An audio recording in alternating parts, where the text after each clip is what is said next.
Starts now. Sunday at noon, thanks for stopping by. I, of course, am Christy Missouri. John, your thoughts out of the gate? Well, so I think we're going in the right direction.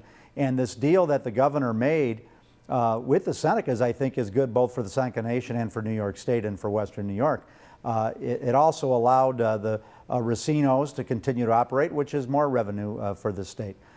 Yet it also took away any unfair advantage that the racinos, by advertising his casinos, might take from the exclusivity of the compact. John so I think it was a fair compromise that worked for both parties. I want to hear what John has to say about at the bit right John, now. Tell us what you're thinking on this.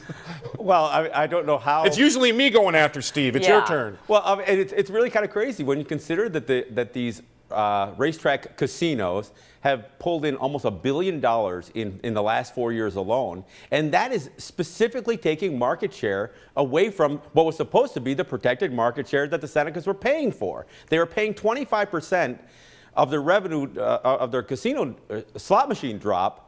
For what? So the state could build up their own slot parlors, and whether they call them slot parlors or not, and the fact that they've been doing it for the last 4 or 5 years you can't put the smoke back in the bottle. It's really insane to suggest that turning over $350 million, and Steve, you're mixing up pockets full of money. There's no question that the state should have been supporting the tourism in Niagara Falls, and it shouldn't be coming out of this $350 million. And if you're going to sit there and say, yeah, $209 million is staying in Western New York, well, another $350 million should have stayed in Western New York, and the Senecas would be diversifying their economies, because let's face it, casinos aren't going to be the answer for the state as they go forward. This is all about pulling money in from a 50-mile radius. This isn't bringing outside money into an area. And the whole pitch that the governor's making studies have shown about there's enough market share here for more than one casino.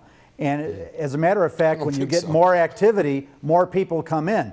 Look at Las Vegas. Look at anywhere else. Look at why is Big Burger King across the street from McDonald's. Then the Senecas should be paying. The Senecas should be paying 25% to the state for something that they're not getting. They're not getting an exclusivity. So why are they paying 25%? It's that simple. Hey, we're just kind of sitting here. There's us two over here too. So, okay, gentlemen, but what can you say about, like, both sides kind of did call each other's bluff? I mean, we've had on numerous occasions Henry Wojtaszek coming here saying, no, we didn't violate the compact. Obviously, John, you've been outspoken saying the state did violate the compact.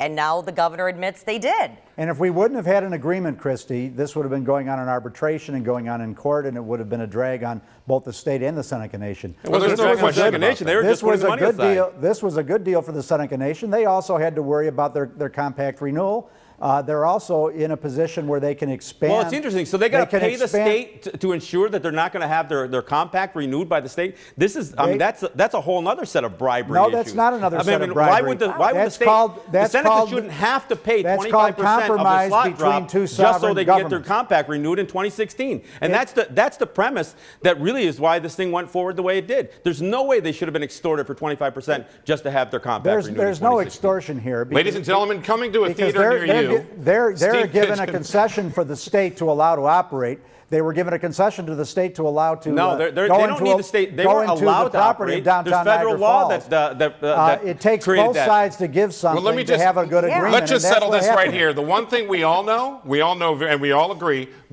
we could stop hearing about this any day now. Any day now. It would be nice to move on to other topics. Hey, that's exactly what we're going to do. Thanks so much, Steve Pigeon, John Kane, for stopping by Two Sides. Stay right there. We'll be right back. Views and opinions expressed on Two Sides do not necessarily reflect those of this station or its parent company. WGRZ does not knowingly broadcast false information and may not be held liable for the views